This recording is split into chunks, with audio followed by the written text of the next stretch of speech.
Hello, ladies and gentlemen, and welcome to the Golfing Greenkeeper podcast. My name is Steve Smith, and I'm your host, and I welcome you back to another episode of John Deere Golf Keeper of the Greens. That's right, ladies and gentlemen.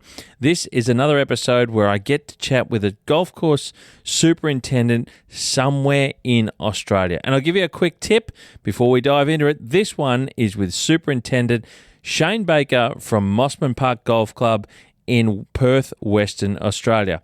Now, ladies and gentlemen, as I mentioned, John Deere Golf are proud partners of Keeper of the Greens and the Golfing Greenkeeper podcast, and they will work with you as well to move your game forward together. The game relies on your team's passion and professionalism, which is why you can trust John Deere for a wide range of advanced equipment and dedicated support. And don't they have some sensational equipment out there that can be used to look after your turf surfaces? Since 1987, John Deere Golf has built a tradition of trust and excellence on golf courses right around the world. When you work where others play, you need a partner you can trust to keep your course in perfect condition. John Deere Golf can help with top quality machines and support, forward-looking technology, and their ongoing commitment to this incredible game. Your local John Deere dealer has everything you need to keep your investment running like clockwork. And make sure, ladies and gentlemen, you reach out to your nearest reps, your John Deere Golf reps, and you can find them on the website deere.com.au. That's deere.com.au. And through this fantastic partnership that we have, it's another way that John Deere are showing their support to the greenkeeping industry.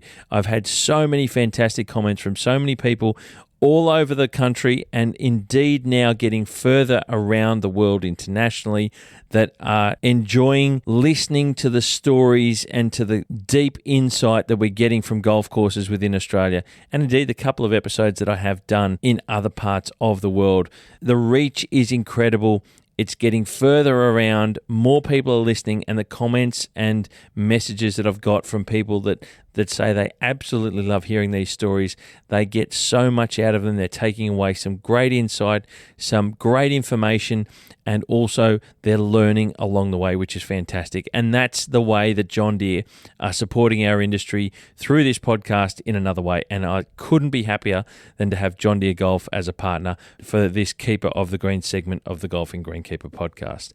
Now, without further ado, ladies and gentlemen, this is episode number 119.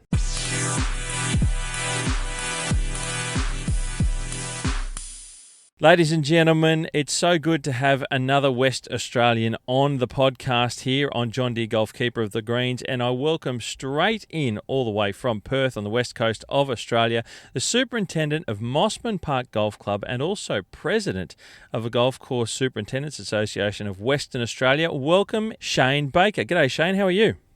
Good, thanks, Steve. How are you? Mate, I'm very well, thank you, mate. It's great to have you on. I'm really excited about having you on. You're running two hats, as I just mentioned in the introduction there, mate. So we'll be able to learn a bit about your career, obviously, is a key part of this. And also maybe a golf course that I'm sure there's lots of people outside Perth that don't even know Mosman Park Golf Course exists. So I'm interested. I went there when I was over there last year and caught up with you briefly and had a look at the beautiful little golf course you've got there that overlooks the Swan River, mate. I'm excited to talk about that as well.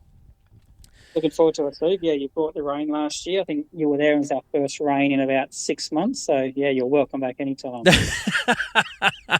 That's right. It did rain. It stormed. It hailed. And I think the temperature dropped down to single figures after we landed from memory. It was in June. So, yeah, mate, I look forward to a chance to come back. But, mate, let's get stuck into this. We start off with a little bit of icebreaker here with Steve Super 7. Now, I think you've heard some of the podcast episodes, so you got a bit of an idea. This one's a little bit of fun, mate, and feel free to elaborate on any answers you wish to along the way. You ready to go? Fire away. All right, mate. Number one, sunrise or sunset? What's a preference for yourself, mate? Oh, pretty lucky where I am that I get the sunrise over the river with the city in the background. Oh, nice. But then sunset, it's just a different feel to the day. Course feels different, looks different. You see different members out there. And then our sunset is overlooking Fremantle Harbour and the port. So I'm going to say sunset. Mate, you've got to pick there, don't you, between the sunrise over the river and the city and then setting over Freo and through the docks of the Swan River. Far out. Yeah, and if you've been there all day, you hope sunset's the end of a sort of long and hopefully productive day. So it's always a good sign. So we'll take the sunset, mate, and I'm sure there's a well-earned beverage afterwards. Very good. Now, number 2, dogs or no dogs allowed on the golf course, and this is your own personal viewpoint, so it doesn't necessarily reflect the club of where you're working. What are your thoughts there? I like dogs on the golf course. I don't have any myself. Our site doesn't have any fences, so we're open to the public. They can walk out there anytime they want. So we'll have dozens and dozens of dog walkers every morning and in the afternoon as well, even some during the day through golf. So, most of the dogs are really good, really friendly. Most of the owners are the same. Do a little bit of damage out on the course in bunkers and that, but it's good to see dogs out there. Part and parcel, and I think you just sort of touched on it there, that you're an open course with no boundary fences or anything like that, and we'll talk about this because you are on an absolutely spectacular little location there in Perth. So I'm looking forward to talking about that and sort of expressing the details in the site there to the listeners, because it is a magic part of the world, and I think you're hearing about dog walkers and hey, I went there and I was walking the kids around in a stroller, so it's I can see why. Now, number 3, stripes or no stripes on fairways. What are your thoughts here, mate? I do like stripes. There's a time and place for them. We don't really do stripes. We do 50-50. We've got a small crew, so it's just that timing aspect. So we can get 50-50 cut done in about 5 hours, where striping will probably take about 6 to 6.5, but then we get caught by golfers again. So striping fairways sort of takes up 7.5 to 8 hours a day. Yeah, sure. So it's time management, and you got to have the staff to sort of get them straight as well. So we tend to stick to 50-50. Yep, it is a little bit easier and certainly much more economical with time. And we have just heard, not sure if you've heard the episode, but I have just had Rob Collins from King Collins Dormer Golf Course Design Firm in the States just talk about how he likes the 50-50 cut on the fairways as well, mate. So there you are. You're in with them. I'll have to tell Rob about Mosman Park in WA. Now, mate, we'll move on to number 4. Painted hole lips or not painted on this one? I'm curious to know your thoughts here. Not painted for us at Mosman Park.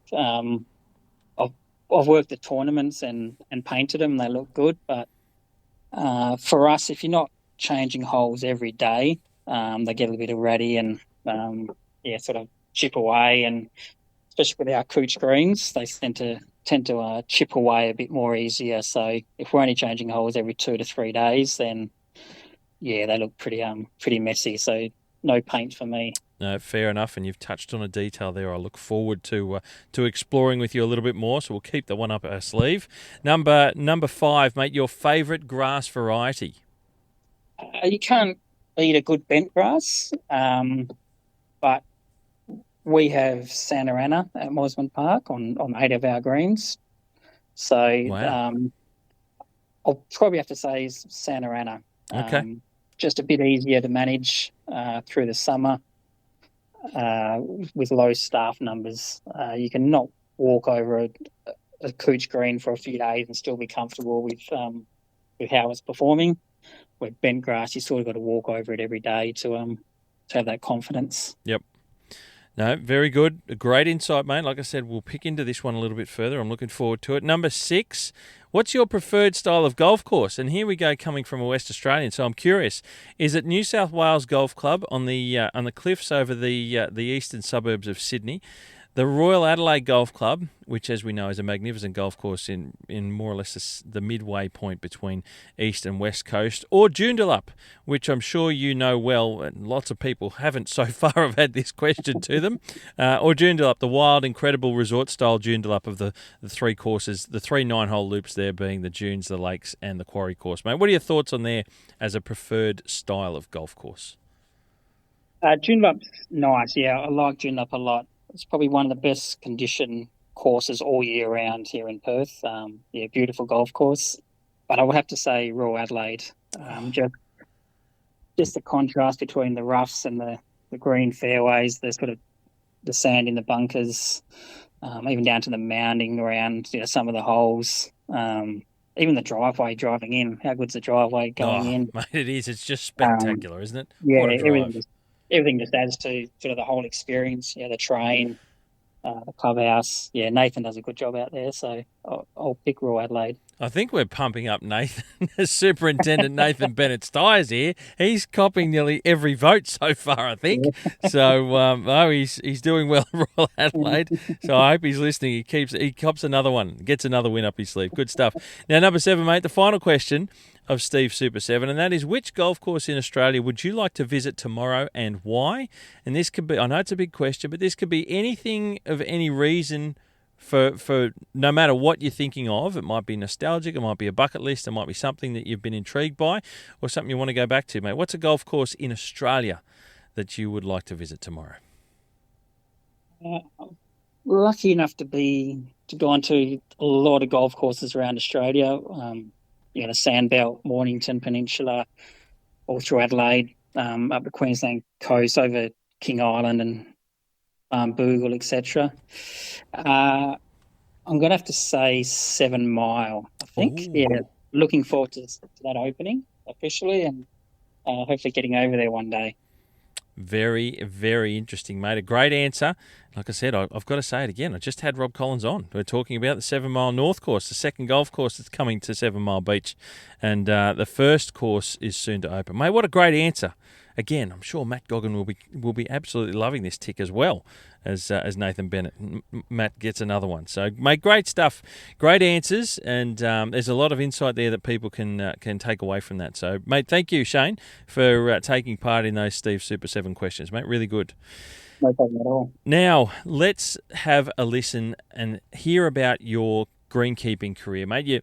Like I mentioned, you're superintendent at Mosman Park, which is a 9-hole golf course in Perth City, and we'll talk a little bit about the details of that itself. But, mate, I'm curious, and I love to hear this about how, and like to highlight how people get into the greenkeeping trade. I don't even know if you're a Perth born and bred person. So, mate, maybe you can enlighten us a little bit as to how you got your greenkeeping start. And was it over in Perth? It was, yeah, born and raised in Perth. Wasn't a golfer, probably still not a golfer. But yeah, just 14 or 15 and found the dad's golf club. So went to the local school oval and just started hitting balls around and sort of half enjoyed it. So we had to do work experience in year 10. And I asked to be put on a golf course. Love sort of being outside, always played sport. So, my first thing was about 15 and I worked at Mount Lawley Golf Club back in the mid-90s. Oh, wow. That's cool. I just did a week there and ended up going back there in my school holidays sort of to work the 2 weeks or the 6 weeks over Christmas and sort of just, part-time job and, just really enjoyed it and kept going with it through year 11 and year 12. We could do classes where you went to school for 3 days a week and you went to work for 2 days a week. Oh, wow. That's interesting. So it was really good. So I, once again, went back to Mount Lawley Golf Club for 2 days a week for a semester. And then year 12, I was placed at the WACA. Oh. So in the 1997 it would have been. So worked there for 2 days a week and then school finished and I just stayed there over the summer. A lot of experience through the winter. We had AFL still, and back then they had Super League rugby. Oh, geez, that's old school, the Western Reds. Yeah, Western Reds. So, it was preparing the oval. A lot of times it was, Saturday night one event, Sunday swap over to rugby or vice versa. So, a lot of preparation on the oval, posts going up, painting of sponsorship signs, etc. And then it sort of moved into cricket season. And back then the WACA hosted baseball, ABL. So, wow. You're dealing with, bases in and out, obviously rolling wickets, etc. Mate, that's a lot of different types of greenkeeping and groundskeeping in general, right? Yeah, it was a really good experience. Probably, back then, 97, I think it was a New Zealand test match.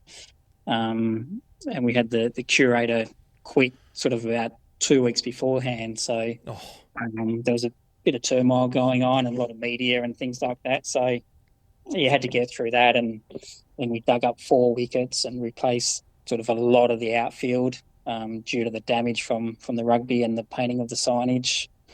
So, I went through a lot. I learnt a lot. I probably didn't realise at the time what was happening with, the curator or the arena manager sort of leaving. Yeah, sure.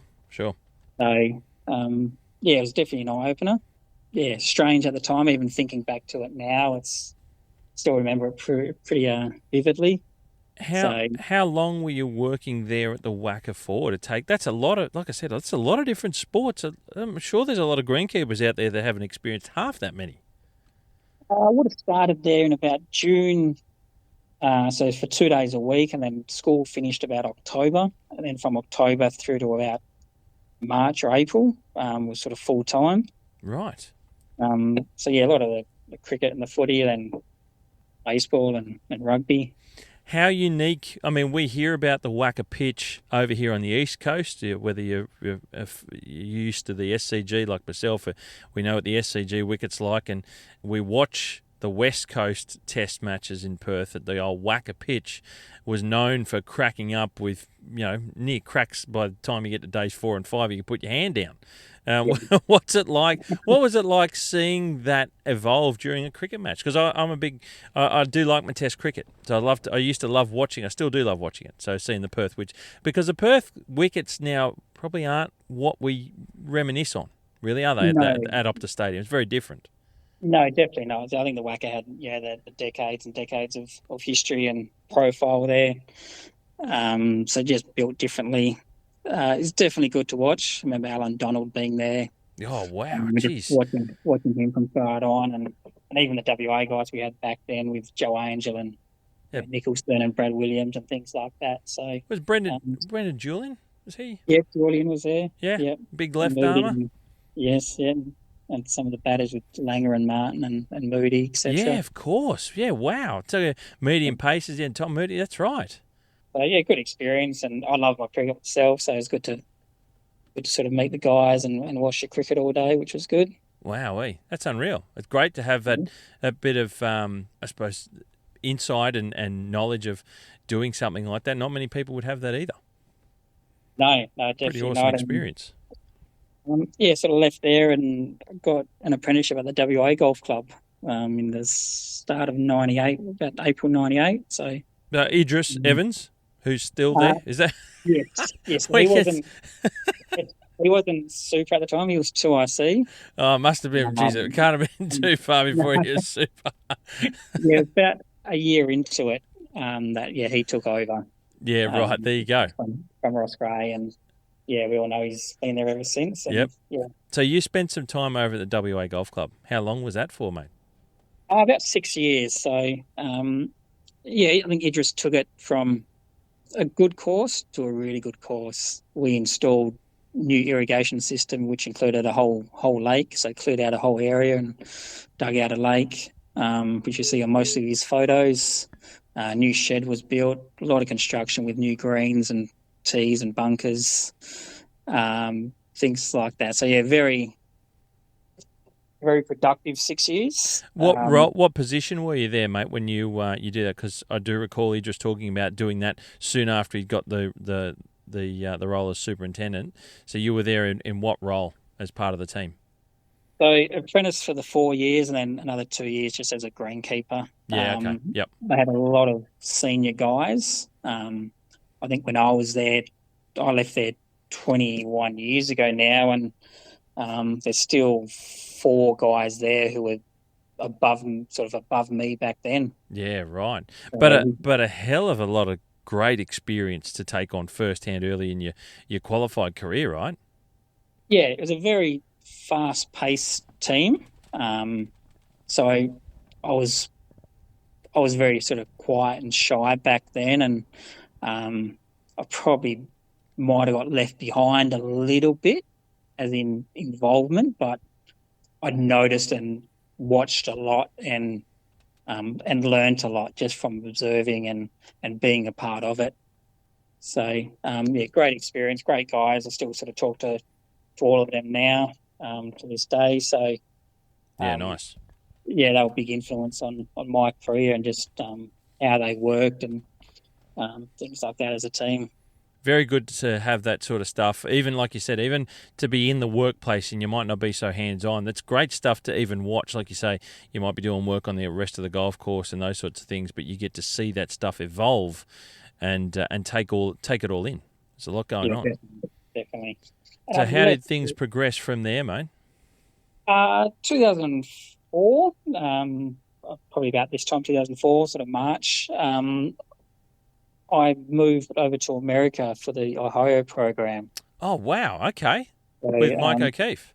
Yes, through O'Keefe. So I was lucky enough to be positioned at Oakmont Country Club. Oh, get out of town. So, yeah, I didn't know much about it when I was told I was going there, but, quick Google search and go, wow, this is, great opportunity. Wowee. Was that your first... Maybe even your first time? Was it the first big trip overseas or anything like that? You'd never done anything like that before, had you? Yeah, first time overseas. But I've always lived at home up till then. I was 23 at the time, so I lived at home.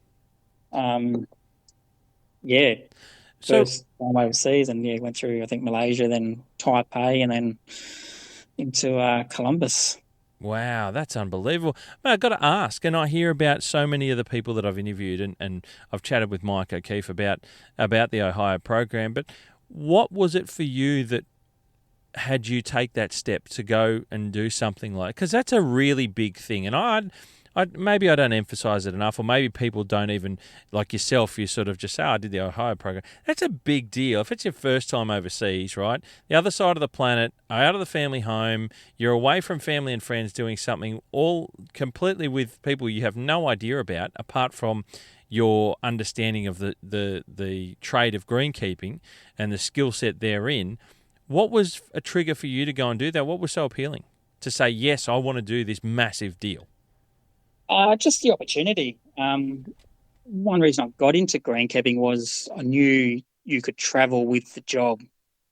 So I always loved American sport, things like that. So, I thought, being at WA Golf Club, I wasn't sort of moving up the ranks anytime soon. So I was sort of still young and just, took the opportunity. I talked to O'Keefe and, pretty much signed up and on my way within a couple of months. Wow.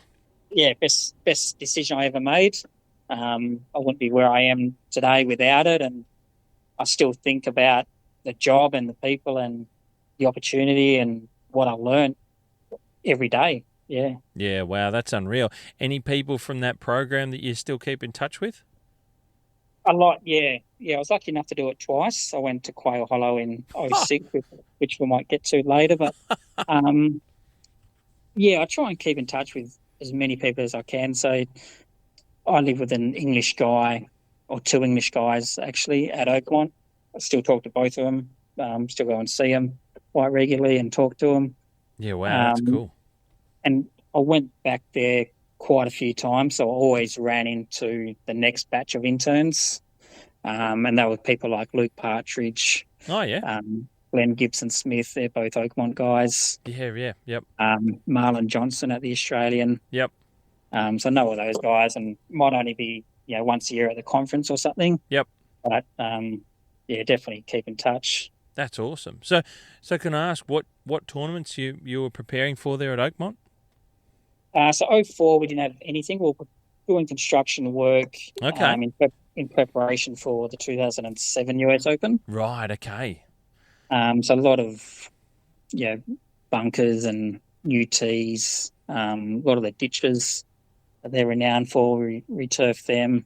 Lucky enough to returf one of the greens. Greens are pretty famous for being 120 years old and original. Wow.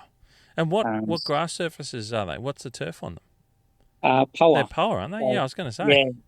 Yeah, so pretty good to see. Pole is a bit of a dirty word over here. I was going to say, it is a dirty Um, word over here, even in some parts of the US, obviously. But that's an interesting note, a point of note, right? Yeah, a lot of maintenance goes into it. Yep. We're hand mowing 2 or 3 times a day, a lot of rolling, a lot of fungicides, a lot of primo, a lot of, they never sort of turned the heads on. It was all hand watering. Yeah, okay. So a lot of things like that. So a lot of time and effort went into them. But they're talked about as being the best in the world sort of all the time. So They're right up there. They can produce that with power. It's quite an incredible feat, I reckon. Yeah. That's unreal. And was it a 6-month deal for that particular year that you were on the program? I did about 9 months. So I left just before Christmas in 2004. Okay. So, part of the sort of once the season finished, they got stuck into construction, did a lot of construction, and then, come home just before Christmas. Yeah, nice. And what did you come home? You come home obviously for Christmas, the end of the year. What was 2020? Oh, 2025. What was 2005 like? Were you looking for work straight away back in Australia in Perth? Straight into it. So I worked at actually went back to Mount Lawley Golf Club. Okay. Again. So it's only about 10 minutes from my house, so easy to get to. They were doing a lot of work at the time, construction again, a Michael Coat design. Yep. So we replaced. I think they were doing about three holes a year. Okay. Bunkers, some of the greens, and changing the fairways. They were trying to change from sort of common cooch over to a Santarana cooch on the fairways. Yep. There for a year, and then 2006, got a hold of Mike O'Keefe again, and he took me back and placed down at Quail Hollow down in Charlotte this time. Wow. What was that like to go the two differences then? You've got a taste of the United States, and then you go somewhere else relative in America, it's somewhere different. What was that like going to both extremely high-level golf courses? Were they two different beasts, or what was it like? They were, yeah. Quail, they had the Wells Fargo Championship every year, so back then it was about the end of April, so you're straight into it. You turn up end of March. Within a month, you've got PGA tournament. They keep it a cool season course. Charlotte's sort of known as the transition zone, so they overseed through the winter. Okay. So normally about September, October, they'll overseed and they'll keep it cool season all the way through to the tournament in early May. So those last sort of month or two, you're getting some decent temperatures and a lot of hand watering of getting from bunker faces to fairways and roughs and greens. And then straight after the tournament, they scalp it all down. You go from about 3 inches down to about a third of an inch, about 8 mil. It's just, just scalping and sweeping and blowing and then mowing again. And it takes you about a month to sort of clean up. Wow. Got to returf a fair bit of the roughs in the shaded areas where it's a bit thicker. And the cooch just sort of won't grow back. And you sort of keep it a warm season course for about 3 months and then, start the process again of overseeding and preparing for the next tournament. Wow, that's a lot of work. Yeah, it was full on, very educational. You learnt a lot. A lot of it you can't bring back to Perth. We don't overseed and, we don't have 40 staff and things like that. But you learn a lot about communication and teamwork and time management, things like that, which is just as important. I was going to say, as much as there's things that you don't take away, there's lots that you will, right? Or there's lots of other things there. How the team works, how they, like you said, how they communicate, and even some of the practices they do on different areas or different ways. You go, I can take that and adapt that over here in this way, maybe, depending on what you got. Yeah. Everything you go to, even talks or something, you relay back to how that's going to work in your workplace. We're not all going to have tournaments or majors, but or 40 staff. But you take something out of it and use it. Very good. So how long was that second stint in the Ohio program? That was about 8 months. So left about August, September, come home. and then sort of went straight back to Mount Lawley again. Oh, wow. Okay, so they picked you straight back up. Yeah, I was still going through construction and worked there through the summer, and I was sort of just at a loss of what I really wanted to do, and sort of loved.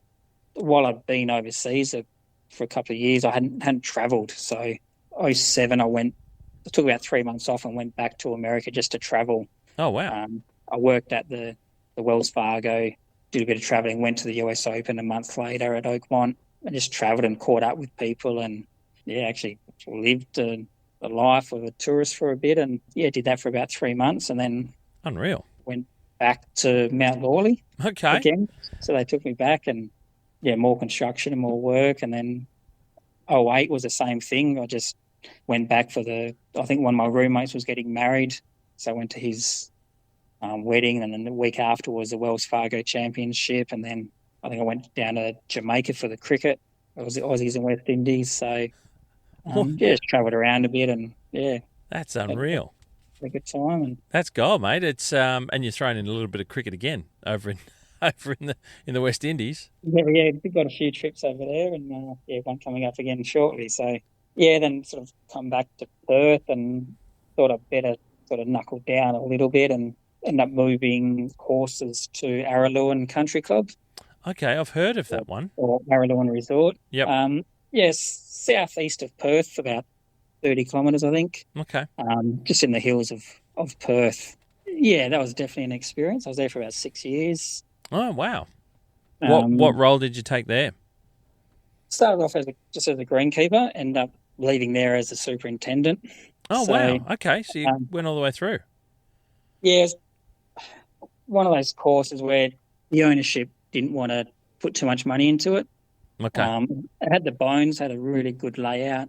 Could have been one of the best in Perth, but there was more rocks in the bunkers than sand, and the car parts weren't good, and we had water issues, and it was built on pretty much rock, so there wasn't much roots in the grass. So when it gets 40 degrees, it would burn from the top, and then the rocks will heat up, and it was burned from the bottom. So coverage was pretty bad.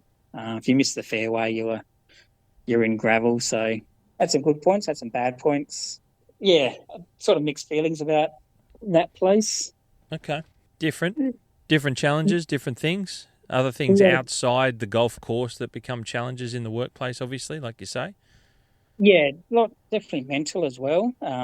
You had a good bunch of guys there who sort of put in a lot of effort and didn't get much in return, but the guys sort of just stuck it out because they could sort of see what we're trying to get to. Yep.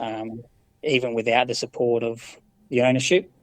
It was trying to go in there and be keen and sort of push the other guys to, don't really think about the ownership or some of the negativity. Hard to do though, right? Very hard to do. All the time, it was definitely a mental thing out there. But I sort of worked my way up and become super, and it was my first super's job, and wow, sort of thrown into the deep end dealing with.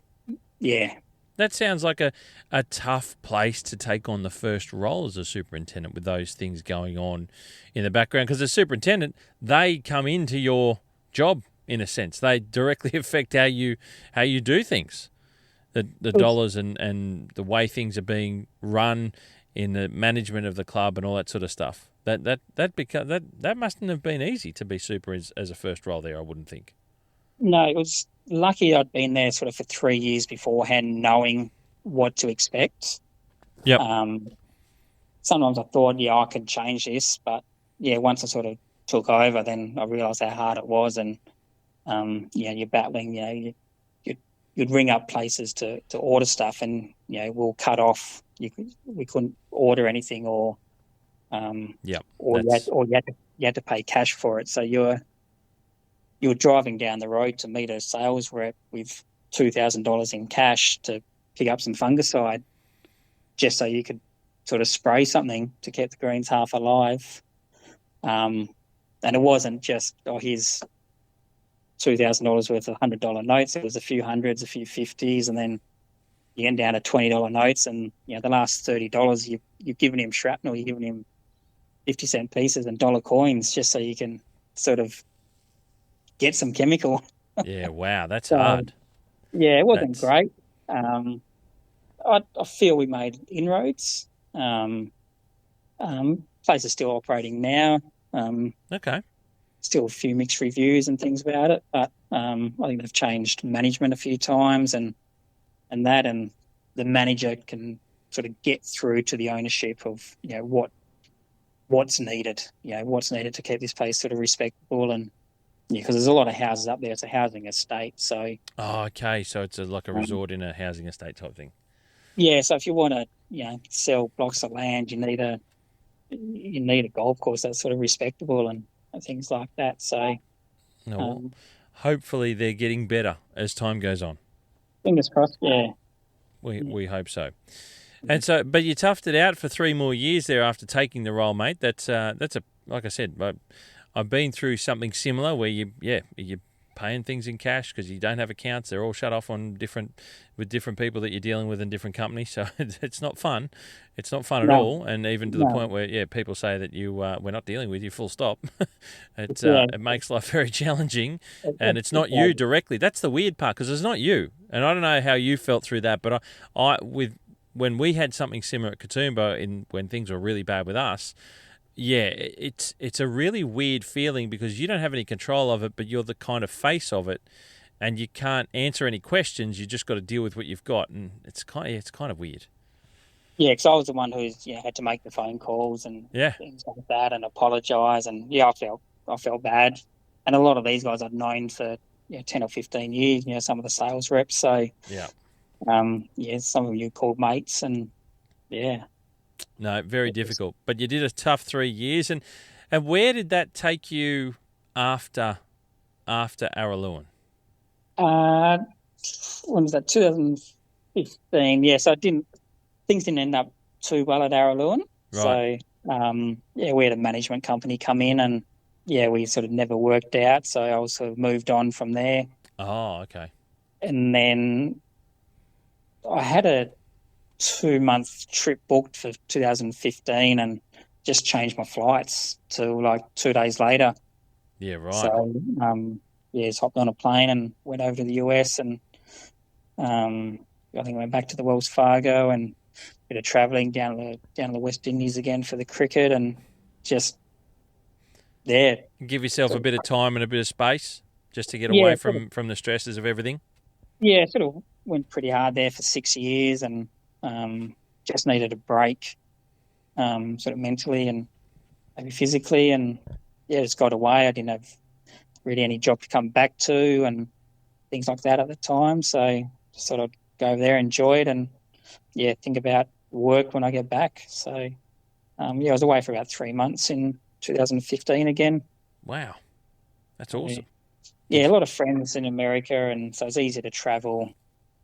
Beds to crash on and things like that. So they all work on golf courses. So you spend your days pretty much at golf courses around America, and just anywhere that. And I've got to ask you, is there anywhere in your travel, because you've done a few trips over there, obviously, anywhere in your travels that you've visited or that you were just like, this is a really cool, like this has blown me away. Take away Oakmont and Quail Hollow that you did work out with Ohio, but the places that you visited after that in all sorts of different reasons you were over there. Anywhere that stood out that you went to, you're like, this is just unreal. I'm so glad I was able to stop here and visit or whatever. Sort of golf course wise, or just golf course wise, or anywhere for that matter.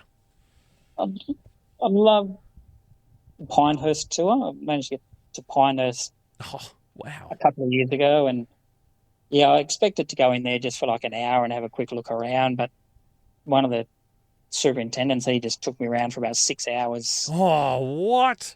Just showed me everywhere, and I'm thinking like, I should probably go, but he's like, no, we've still got a few more courses. I went around to every course, even the number 10 course, which has just reopened. Yeah.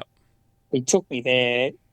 This was 2022, and it was just overgrown. You could see it was a golf course. Yeah, because they took yep. And then he just drove me around it, took me out for lunch, and he's like, "Oh, I've got a few more courses to show you." And Yeah, I would have been there for about 6 hours, just seeing every course there was, and just the whole setup, from the resort to the clubhouse to the hotel, That's incredible. the town itself. Yes, that was pretty special. That's unreal. You know they just announced they're doing a number 11, don't you? Have they? No, I haven't heard that. That literally was. I just saw it the other day. That number 11, Core and Crenshaw are doing number 11. Wow. So they'll have 11 golf courses. And then, yeah, there's probably another 20 just in town of like, Mid Pines and, plenty of other courses around there. Wow. That's unreal.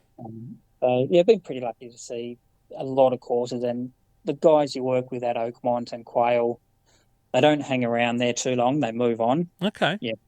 They get to being, maybe the assistant at Oakmont or Quail, and then they're there for 2 years and they'll move on to another golf course. So, sort of kept in touch with a lot of those guys. So, places like Laurel Valley and just courses that probably never heard of before, but you go there and you go, this is amazing.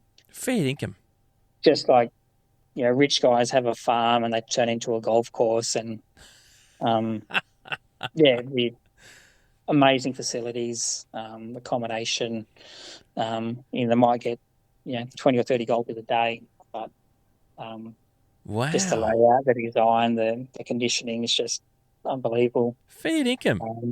So I've seen quite a few, even up through Westchester County and Appawamas Club and Metropolis, and even over to Ohio with Inverness and Laurel Valley, and down through Florida and the Carolinas.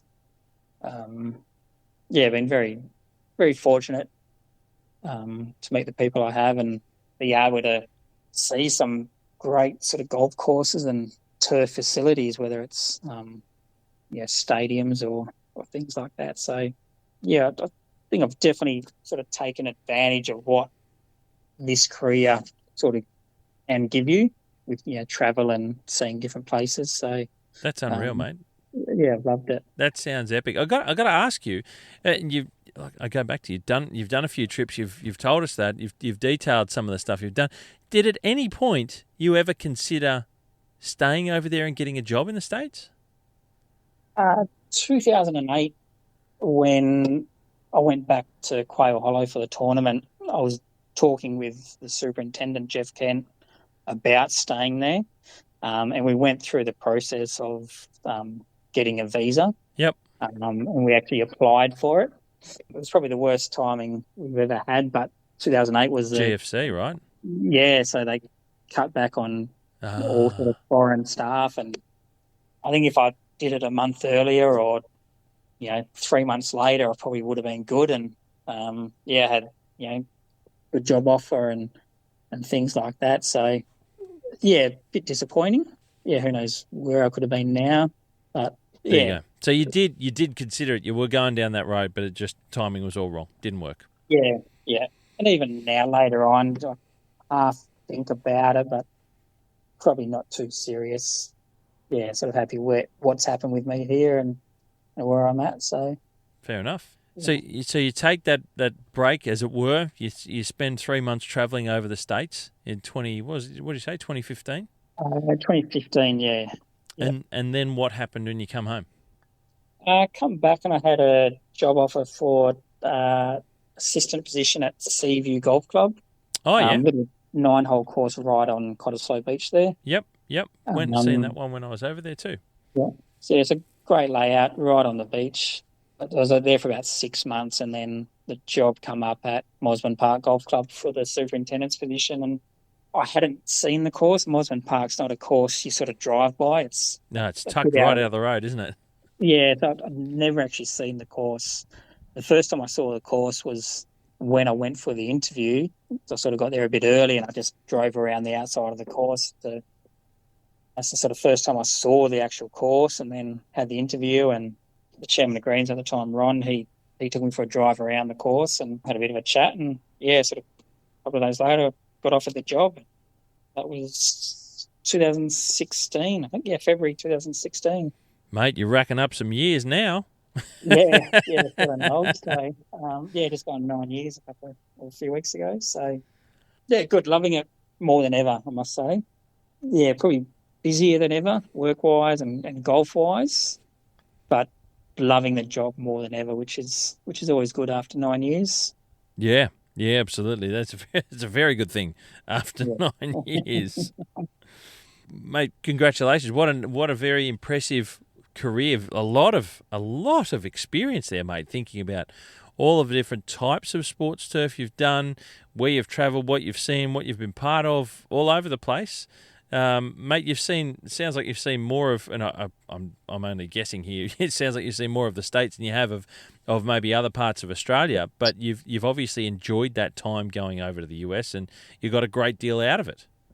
I have, yeah. I didn't really think too much about what I've done and where I've been. Yep.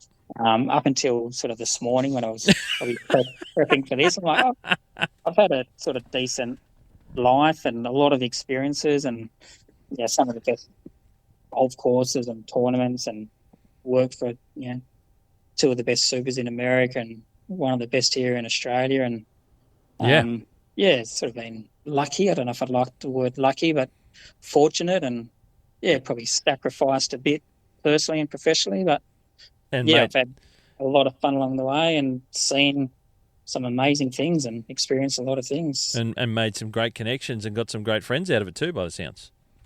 Yeah, exactly. Yeah, most of my, I don't know if this is a sad story or what, but most of my friends are sort of golf course people. So a nerdy story, maybe. I don't know.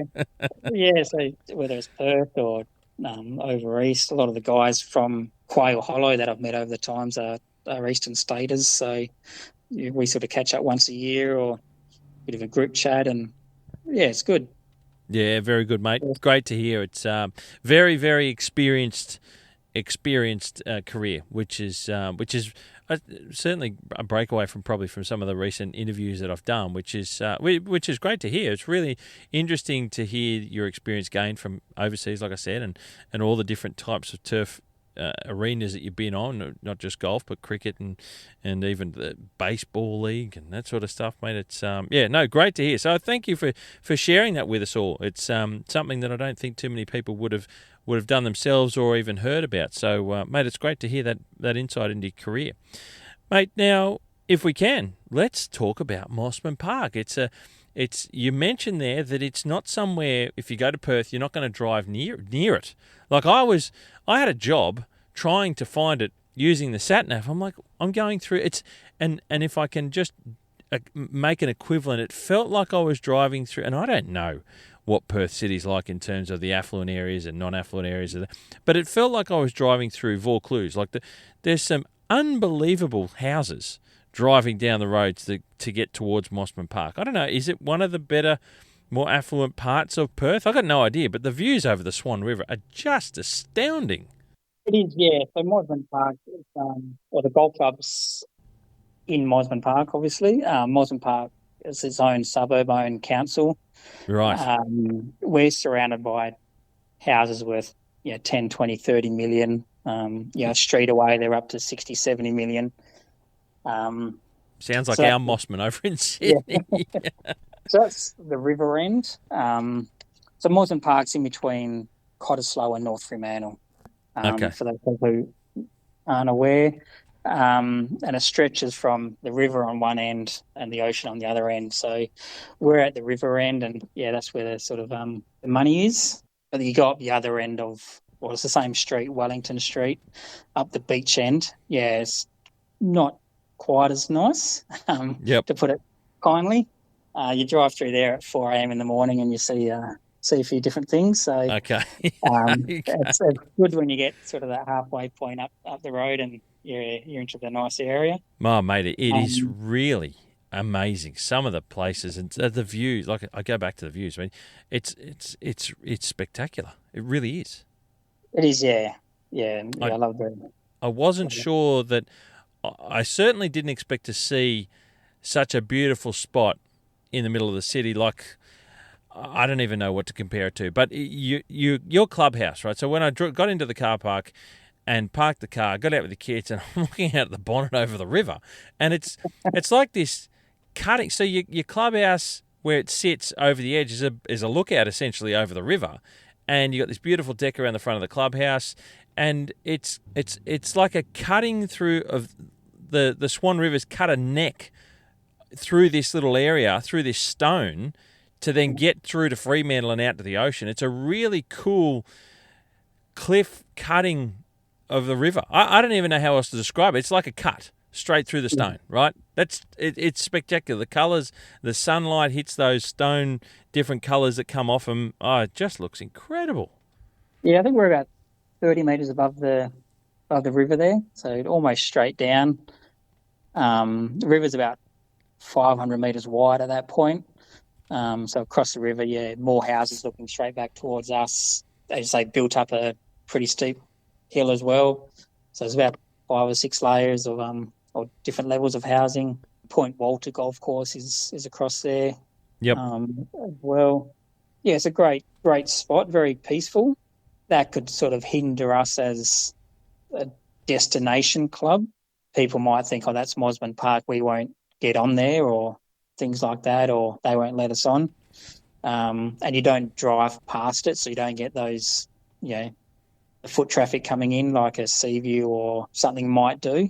So, our location's a good thing, but it can also be a weakness as, we don't get that sort of free advertisement of people driving by it. Are you a public golf course? We've got about 304 members. Okay. So last year our rounds were split 50-50 with public and members. Right, okay. So we open up most days to public. Yep. The Wednesday comp doesn't start till 11:30. The Tuesday and Thursday ladies comps, most of them only play 9 holes. We might have 20 in the comp, and half of them will only play 9 holes. So there's plenty of opportunities for public to be out there. Fridays we're very busy with public. I think we have a special on, so we might get over 200 rounds on a Friday. And wow. Saturday's the main members comp for the men and the women, and there might be 70 in that. So that's probably one of our quietest days. Actually, is the Saturday. Yeah, righto. And then Sunday, open up to the public and a lot of social groups and things like that, and members can play anytime socially. Yeah, right. Okay, very interesting. Well, mate, tell us a little bit about the site. We've heard it's looking over the magnificent Swan River. Tell us a bit about the golf course. We know it's 9 holes. Tell us a bit about the routing, the lay of the land, and that sort of stuff where you sit. So 9 holes, built in 1962, just by a lot of locals and founding members. So I think it was designed by Neville Johnson. I'm pretty sure it was just a local golf pro. He designed the routing. I think they were saying we're very hilly.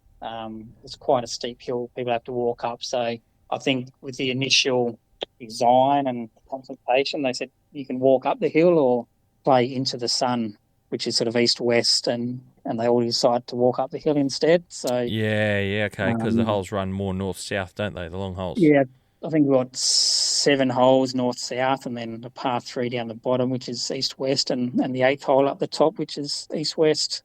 Yep. Yeah, we're a decent size for 9 holes. I think we're about 66 acres, which is about 27 hectares. Yeah, right. So a decent size.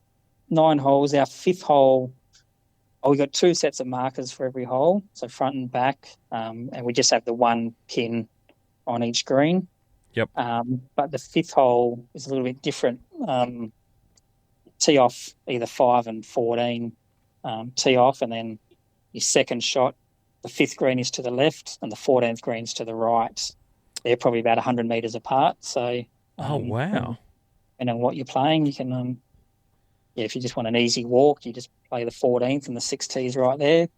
Or as you come back around, you play the 14th and aim for a different green. Wow, okay, that's pretty cool. Greens were very different. We've got 2 bent grass greens, so an L93 and a 007. The 007's about 3 years old. The L93 is about 15 years old. We've got 8 Santa Ana greens, and we got a Saltine green as well. So bit of a mixture there. How do you go maintaining? Now, okay, so your water there. I'm going to jump in here a little bit because you've got pretty interesting water over in WA. It stains everything it touches, from what I've Yeah. seen. Walk Sort of along. line, yeah. The only thing that's not stained is people from the waist down, but everything else from the waist down has got an orange tinge to it. Fences, phone booths, trees, doesn't matter what it is. Yeah, it's crazy. Phone boxes and letter boxes, it doesn't matter. Traffic lights, everything's stained from the waist down except for the people. But with 3 different grass types there, you've got 2 different varieties of bent. You've got Saltine, which is past Balaam, and you've got 8 Santa Ana Cooch greens. I assume it's the same water over all those different surfaces. It is, yes. How do you find they all survive with that same water? Do you have to baby them a little bit differently? Are some affected by the water more than others? And tell us a little bit about your particular water. So water's been the biggest challenge we've had probably over the history of the club, but especially over my sort of time. We pump out of bores into a dam, then irrigate out of a dam on site. So being on the river at one end and the ocean being about 1,500 metres away, we're very salty. So we had bore readings of about 8,000 parts per million of salts. Right. So, that definitely affected the grass. You couldn't grow a bent grass nursery because the salts would just sort of burn it off. In good ways, we never got seed head on our Santa Ana greens, never had to spray Primo or anything because they struggled to grow to begin with. Never got power. Same thing, the water the salt would sort of burn the seed straight away. So a couple of good things, but you just couldn't, your regrowth was bad. From divots and wear and tear, it just took ages. Even just the colouring of the grass.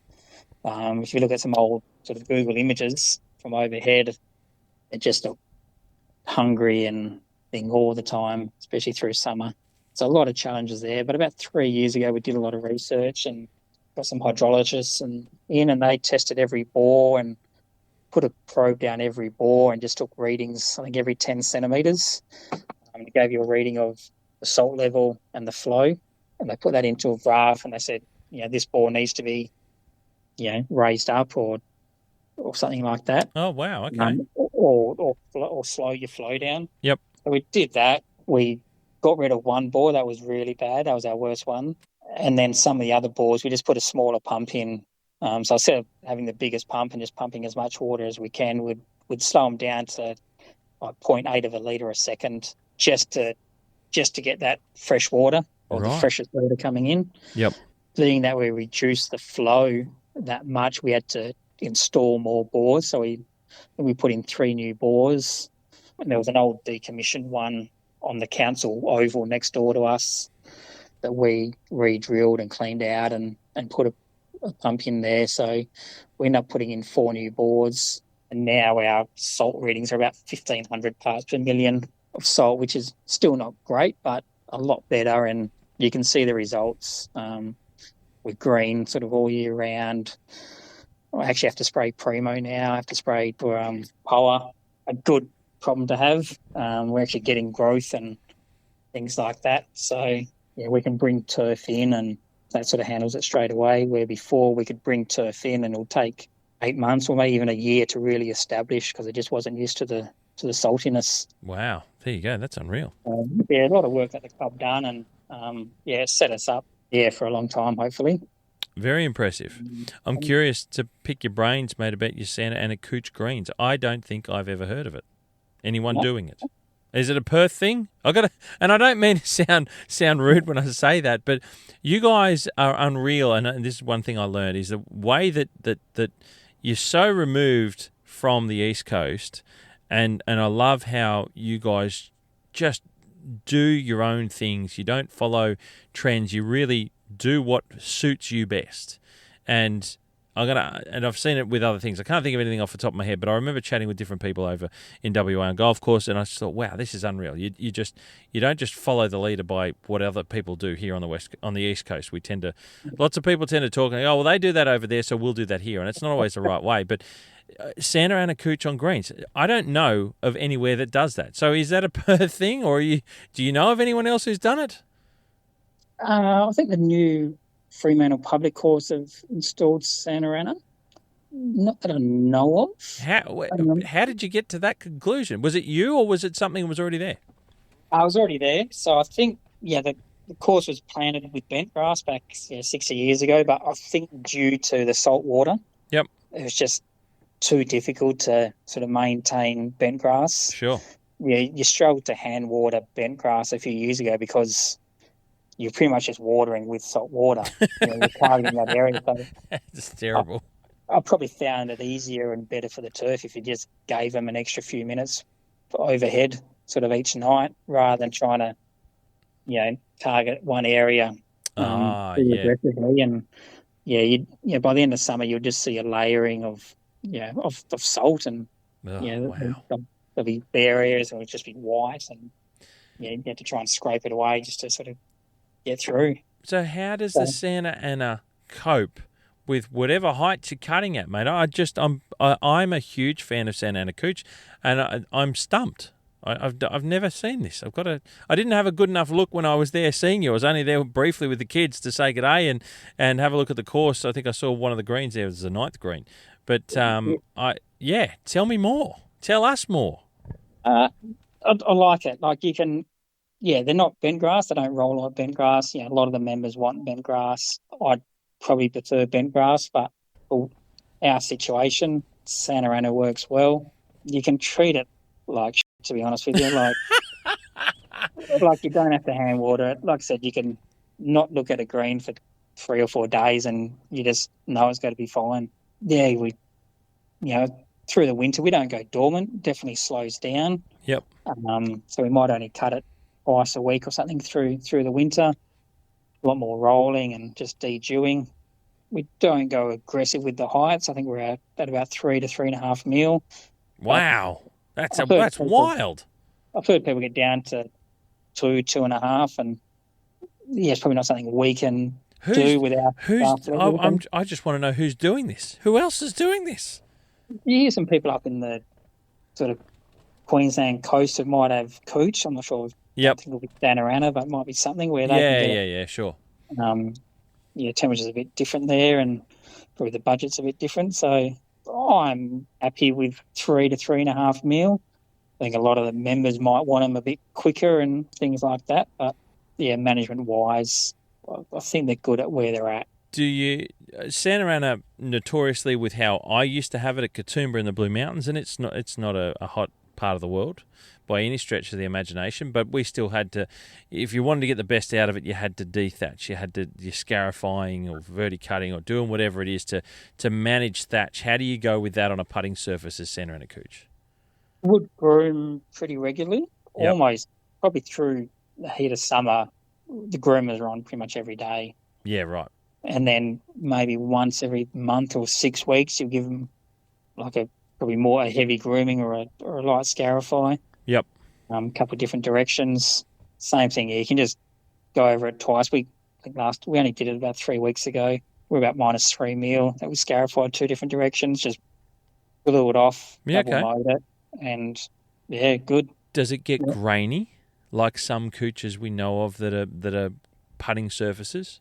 We're pretty good. I don't put a lot into them. I don't fertilise a lot. I keep them pretty lean, so there's not a lot of growth there, or a lot of extra growth anyway. Yep. But groom regularly. Only single cut them each day, and then give them the double scarify, or at least a scarify every sort of 6 weeks, hopefully. A lot of dusting as much as we can. What's that, like once a fortnight, once a week? What can you do with your dusting? It's probably a bit heavier than a dusting. So, okay. And a bit less often. So maybe every 3 weeks we'll try and do that. Yep. When if play permits and things like that. So unreal.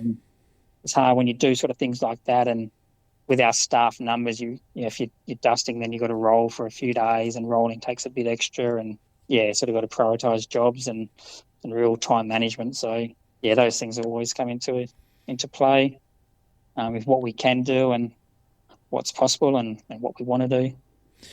Very impressive, mate. The call out is here for those listening. I want to hear from people who anyone else who's using Santa Ana as a cooch green. Do you know specifically, mate, or of anyone? No, only Fremantle Public, which is a new. Oh yeah, you just mentioned that. Yep. Not off the top of my head. Well, there we go. We'll see. I'll let you know. I'm curious to find out. That's the call out. If anyone else is using Santa Ana Cooch. Mate, tell us about the rest of the surfaces in the golf course. What have you got for your fairways, your tees, your surrounds? How does that go? Kikuyu fairways and roughs, and tees probably planted as Cooch, but probably 50-50. Most of them are sort of converting over to Kai. Yep. We built a new tee 2.5, 3 years ago, and that was Cooch, and we're trying to keep that one Cooch. Probably easier now at the moment. There's only a little bit of Kai coming through, so it's easy to spray. But most of the other ones, they're probably more Kai than Cooch, I'd say. Yep. A bit easier to manage, and without wear and tear. There is some tees that are more Cooch, and they just struggle through the winter where we have to overseed them and seed the weak areas and try and protect them. We've extended a lot of tees over the last year to sort of double the size and just be able to spread the wear and tear, because we're getting a lot more golf sort of over the last few years, probably since COVID. So it's a good issue to have. More golfers, more revenue, but a lot more wear and tear. For sure. It's a cool thing that I like about WA is that you've got a number of 9-hole golf courses that are well known and extremely well looked after, like you guys are at Mosman Park, which was the thing that I found. I've seen a lot of the 9-hole courses in Sydney and a lot of 9-hole courses throughout New South Wales that are more public golf courses, not so much the regional towns, but they end up becoming sort of just a bit of a public council-run golf course. It doesn't get a lot of maintenance, doesn't get a lot of care. It's just sort of loosely looked after by maybe one or two greenkeepers, but they just don't seem to be kept at a very high level of quality. When I landed in Perth and going to see a couple of the 9-hole courses, because I did go over there and see, I went past yours, I drove past Nedlands, I drove past Seaview that you mentioned. I went and had a look at Seaview, which is where Fraser Healy is, superintendent over there. And the part that got me was the quality of your 9-hole golf courses. And you mentioned Point Walter there as well. And you guys it's like 9-hole golf is kept as good as any other level of golf course. It's quite impressive is probably the word that I'm looking for. Yeah, we've probably got 5 9-hole courses in the space of 5 Ks apart between us and Seaview. Point Walter's directly across the river, though it takes a bit to drive there. Drive around, yep. Nedlands is not far away, almost straight across the river as well, and Freo Public's 9 holes. So, but Nedlands is good. They just rebuilt all their greens. Yeah, finished 5, and I think they're doing another 5 this year. So they're a big club. They got a lot of members and a lot of money, and but 9 holes, we don't have that. Yeah, that's the impressive part. That's the part. So the investment that goes into the golf course is just another level. So, like I said, you guys do it very well. So to see and hear what you've done there, hear what other places are doing, but listening to you at Mosman Park and the area that you're located in and the way that people view golf over there, you said more players, more golfers, more things to, more wear and tear. It's a testament to the quality of 9-hole golf. It's not just over in Sydney.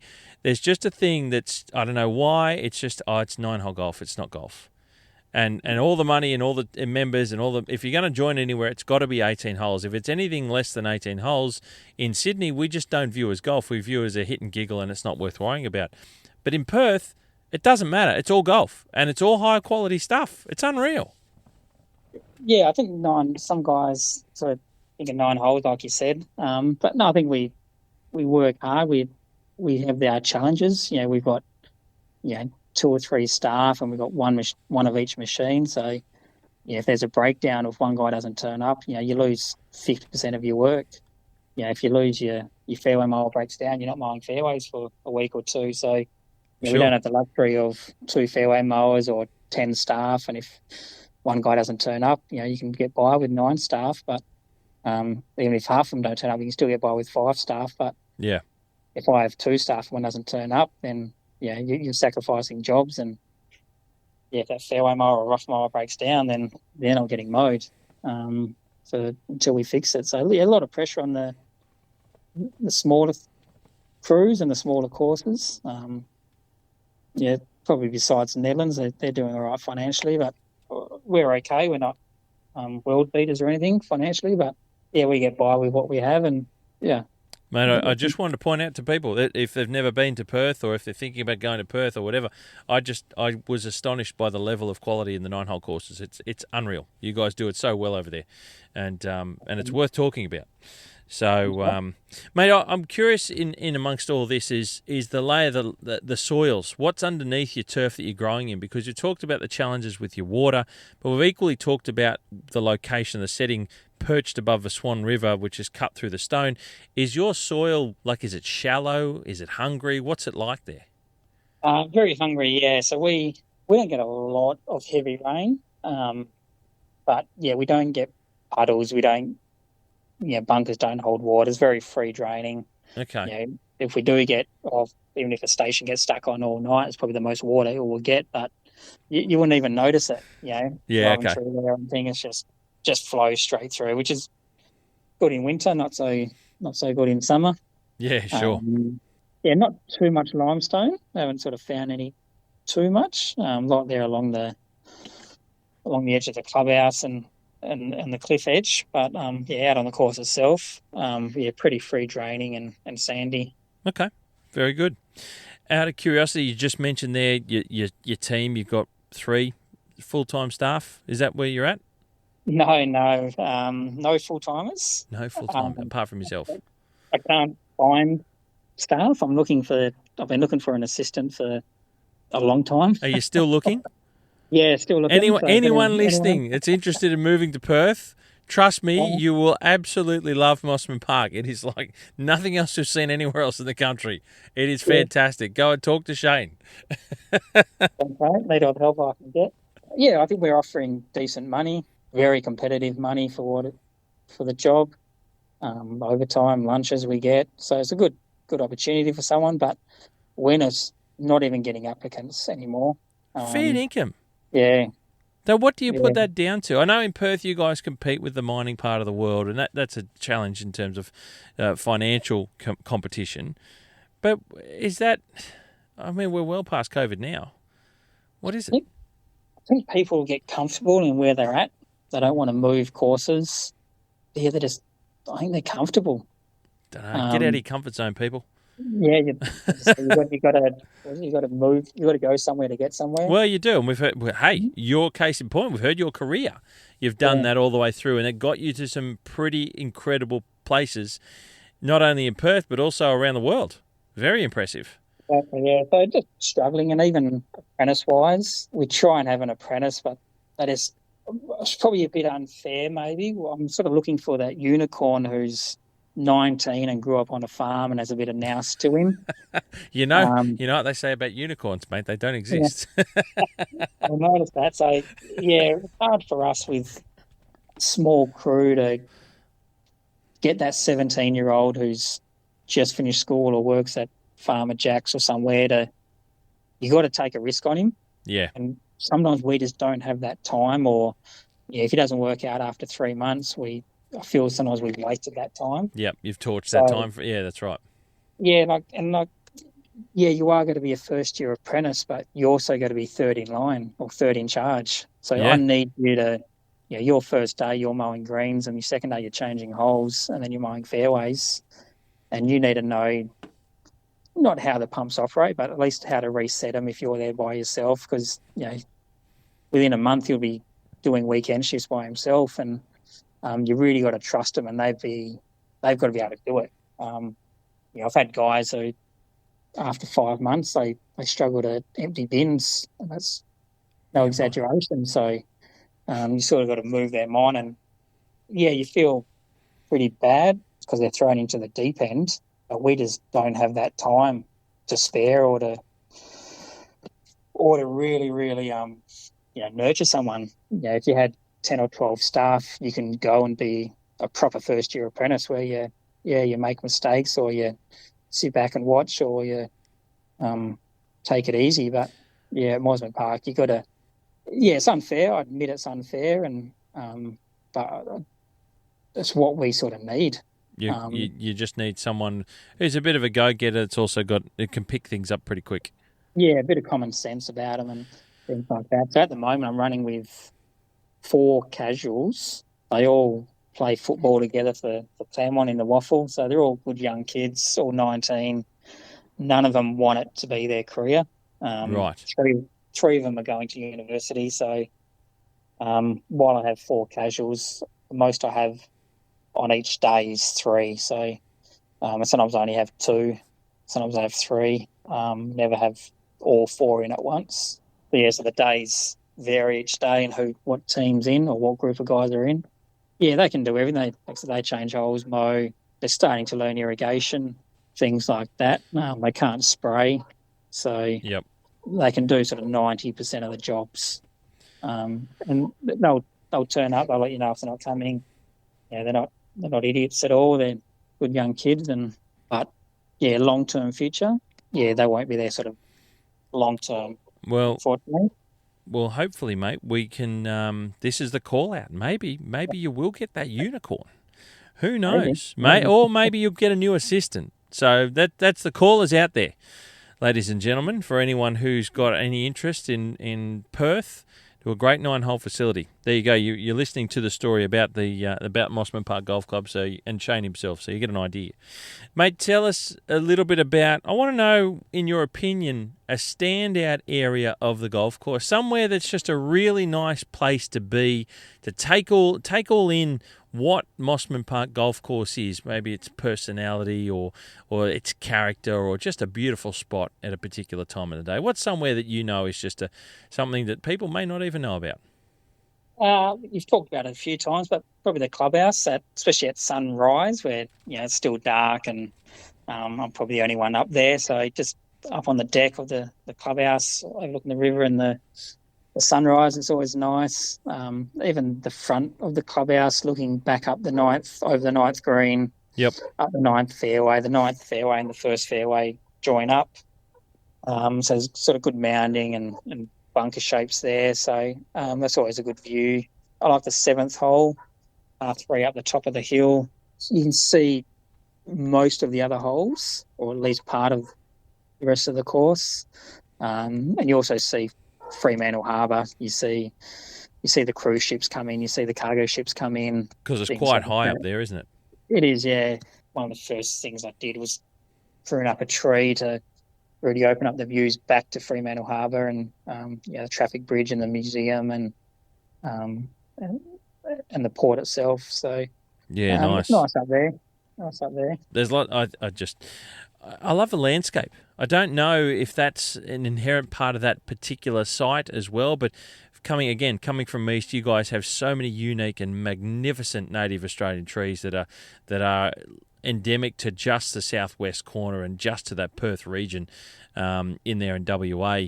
The grass trees is a feature on many golf courses over there, I know, but just driving down through those properties, and then you get to the Mosman Park Golf Course, and all of a sudden you come around I think it's a corner at the top of the hill, you're driving down the road, and then there's just a big bunch of grass trees there and some bushy scrub. I don't know if that's the local landscape, but it feels magic. It is, yeah. It's quite a few through there and through the golf course. They're great plants, great trees. We have some really big ones on the course. We set fire to them quite a few years ago. They just get overgrown and they weigh, and they have all the dead leaves underneath as well, don't they? And you just torch them up. Yeah, so we got permission a few years ago to set them on fire, and that was put some of the videos and photos on Twitter, and they got quite a few reactions from guys from overseas or over east. Oh, you'll have to share them, mate. You have to dig them up and send them over to me. I'd love to see that. Yeah. When I was on Hamilton Island, they actually got grass trees up there as well. Yep. I didn't realise, and didn't think they would be up there, but good to see them up there. No, it's there's a few different varieties of the xanthorrhea around the country, and where I grew up in the Blue Mountains, a lot of them don't actually have trunks. They don't have a stem. They're just in the ground, and just a head. But you go to different parts on the north coast at the moment, in Coffs Harbour, and they've got some massive ones out here too. Yeah. Much like what you guys have, where they get over 2 metres tall. Yeah, we got some really big ones, and the multiple heads. You get some with like 6 or 7 heads on them, and 2 or 3 metres. They're beautiful looking trees. Unreal. It's a beautiful landscape, like I say, mate. It's something that stands out as an East Coaster heading over there and having a look around. It is quite it's quite different, mate. Just some of the challenges, if you don't mind. You guys have some pretty extreme weather conditions. You talked about it there, where it gets quite hot in summertime. You have long, hot, dry summer, and maybe that's where your Santa Ana Cooch greens work well relative to people in the west with the bent grass greens. But mate, it's a challenging time, that summer period. It is, yeah. We probably carry on about it a little bit too much, especially when you look at what the guys in Sydney and Queensland go through with their floods and cyclones and things like that. It's like, give me 35 degrees every day rather than what some of the guys, 2 metres of rain. I couldn't, we're consistent with our weather. You know what you're going to get, so you can plan ahead, things like that. We probably average about 700 mils of rain a year. 95% of that comes between May and August. Any rain you get sort of through the summer is a bonus. You don't expect it, don't rely on it. Yep. So, just dry summers, and that's just Perth. You look at what Adelaide get, they only get 200 or 300 mils of rain, and probably worse weather than us and more heat. And even Melbourne, maybe a little bit more inconsistent with their weather. They still get the hot days, but then turn around and it's 20 degrees the next day and windy, and maybe a bit hard to plan spraying or jobs or things like that. Where we're pretty consistent. We know what we're going to get. We get the strong easterly winds through probably the start of summer. So overnight, it really affects the watering, dries the leaf out a fair bit, and then where I am on the coast, it sort of turns around by midday, early afternoon with the sea breeze, and it sort of cools everything down a fair bit. You could look at the weather, it might be 35 by 12 o'clock, and then on the coast, the line just goes straight down to 28 degrees, drops within 10 minutes, and that sort of sea breeze sort of cools everything down, which is good for the sort of guys on the coast like me. And so I wouldn't say our weather's overly challenging. I'd love a bit more rain over summer, but it could be worse. Yeah. I find coming from Sydney, mate, and I know the north coast of New South Wales reasonably well as well, and southeastern Queensland, but it's of stark contrasts. It's a bit like the landscape over there. You've got extreme dry or nice and wet. We're down in the southwest corner of WA, and tall timber country. It's quite a different landscape as well. And you just mentioned there, the weather is just summer is not really any rain, and then winter you get it. It's just such a stark contrast in what you get and how you get it, I think, is why it stands out so much to us on the East Coast. I just can't fathom looking after a golf course where you get so many days over 40 degrees and just there's no rain. It doesn't even look like it's going to rain. No, we're not humid, which definitely helps. I've been sort of up through Newcastle where it's been in the 40s and then very, very high humidity, and that's just horrible. Like, I don't know how anyone could sort of grow grass there. They managed to do it, and I think we've got it pretty good here with the weather compared to what some of the other states and cities go through. Give me what we have, I think. Everyone has their challenges, mate. There's no doubt about it. That's it. Mate, great insight to Mosman Park. I love hearing about the golf course, and it's great to also talk about the details of a golf course that probably a lot of people out there don't even know exists, mate. And that's one of the things I wanted to talk to. I love talking to different superintendents at all sorts of different levels of golf courses. So, mate, it's really, really great, and I appreciate you sharing all the details that you have there and the different turf surfaces and everything that goes on at Mosman Park, mate. So thank you for that. I want to ask you to put your president's hat on for the Golf Course Superintendents Association of WA. I want a couple of things to talk to you about, mate, if you don't mind. And that is, you guys recently had your annual presentation evening, and there was a couple of awards there I'd like to touch on, mate, if we can. We had your Apprentice of the Year was recently named. Yes, so James Courtney Bennett from Lake Carrinup. He won the Apprentice Award. He started his apprenticeship out at Royal Perth and then moved on after about a year and finished the last 3 years under Fraser at Lake Carrinup. Yep. So we interviewed him and Casey Williams down at Bustleton From Golf Club. Bustleton, yep. Really impressed with James, and I think just the expectation that he has on himself, and he thrives in it. He's going to be a good superintendent one day. He's sort of risen the ranks pretty quickly at Carrinup. He's getting a lot of responsibility with shaping of the North course. They have a par 3 course there. They're doing all their greens at the moment, so he's sort of in charge of all the shaping, working closely with Fraser on the design and everything in-house. So, yeah, we're very worthy winner. So we'll represent WA over in Sydney. And congratulations to James. And great to have two high-quality young people to duke it out for that award. And I know I've spoken to Casey Williams a bit from down at Bustleton. Obviously, I know Lance Knox, who's been on the pod before, who's a super down there. But to have James and Casey, I think it's great to have a young female in that mix as well in Casey, and two great people nominated for the award to then pick James as the winner, ultimately to go and represent in against, I suppose, the other states, or in a way for the national presentation evening that comes over in June at the national conference. Yeah, it was very close. We had 3 judges, and I'll be honest, it was a split decision. Yep. One person went one way and 2 people went the other way, but even that took us like a couple of weeks to decide. A lot of conversations in between us all, things like that. So, yeah, it wasn't an easy decision, but... No, very good. Great to hear. And again, congratulations to James for getting the nod for the award. And then I want to touch on the golf course superintendent of the year that went to Des Russell. Yes, from Cottesloe Golf Club. I think that's his 3rd time winning it. So he won it a couple of years ago when he was at Cottesloe, and then might have been early 2010s, maybe 2012. He won it when he was at Bunbury Golf Club. Yeah, they've just completed their master plan. Right, okay. All 19 greens, 83 bunkers maybe. Yeah, wow. All completed over the last, sort of mid last year. So they closed a few holes each year. So the rest of the course was sort of in tip-top condition all year round, and then still working on the construction of the other 3 holes. Yeah, Des is great for the industry, approachable, helps out whenever he can, things like that. So he's got a good bunch of guys there who've gone on to different courses, so he breeds them well, and, yeah, very, very worthy winner.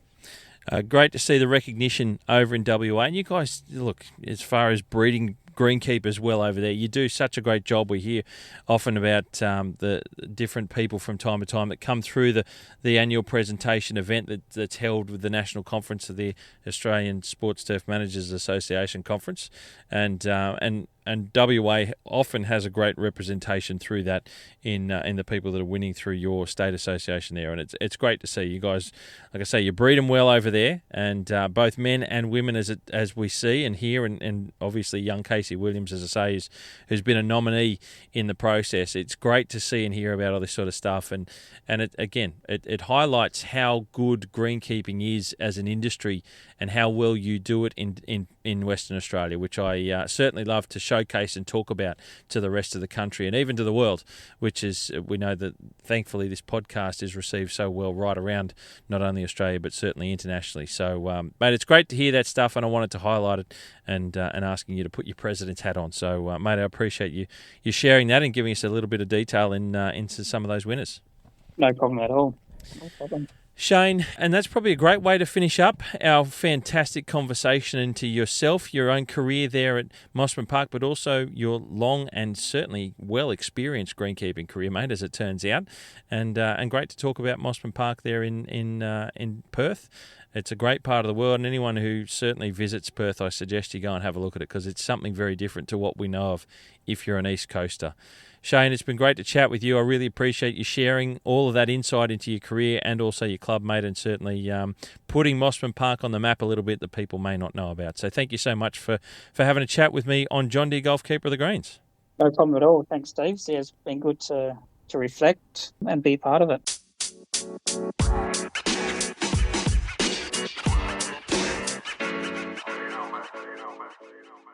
Now, how was that, ladies and gentlemen? So good to chat with another superintendent from Western Australia. Indeed, it's great to be able to bring you some great insight to the way greenkeeping is done over there in WA, certainly with the environment and conditions that they have to deal with over in Perth, which is quite different to anywhere else in Australia.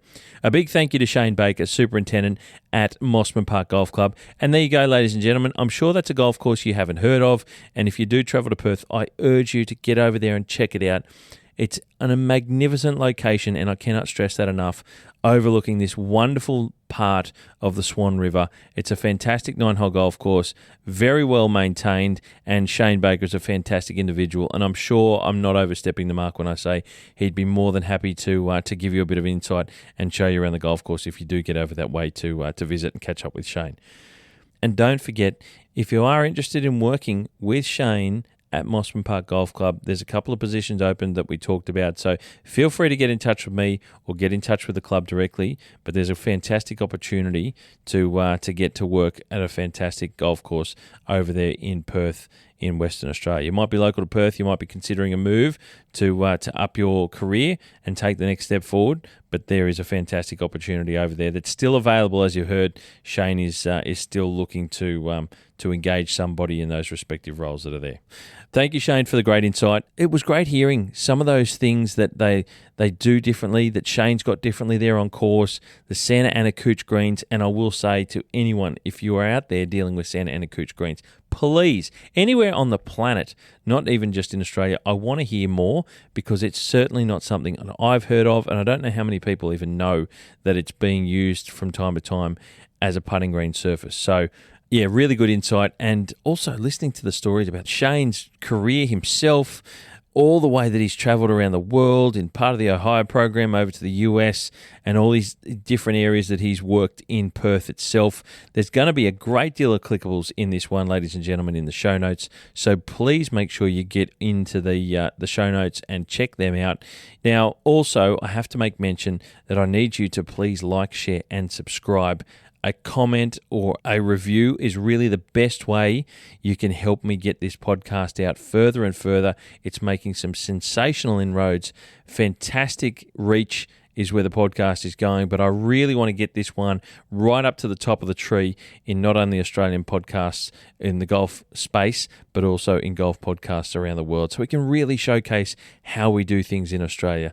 Ladies and gentlemen, it's a big help. A review goes a long way as well, but please share it around. Anyone you know who might be interested in learning a little bit more about the backgrounds of the golf courses that they might have played on, the golf courses they might be membership of, that they might be a regular at, or they just want to learn more about the golf courses that they might experience and understand more how to be able to get a little bit more out of their game and learn more in the process. I've had some fantastic responses to all the different types of podcast segments that we have across the board here.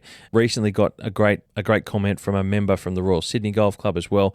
But the Keeper of the Greens has an incredible reach, and some of the comments from people who are members of the clubs that are listening, from the superintendents and the greenkeepers that I'm interviewing of those respective golf courses, has just been amazing, and to no end. It's very humbling and really amazing to hear also from greenkeepers who learn so much from listening to these conversations and what's being talked about deep within the discussion of the respective golf courses where the greenkeepers are and supers are that I'm interviewing. So thank you so much, ladies and gentlemen, for getting it out there more, but I urge you to keep helping me and keep helping this podcast get further around, because there's so many people learning along the way.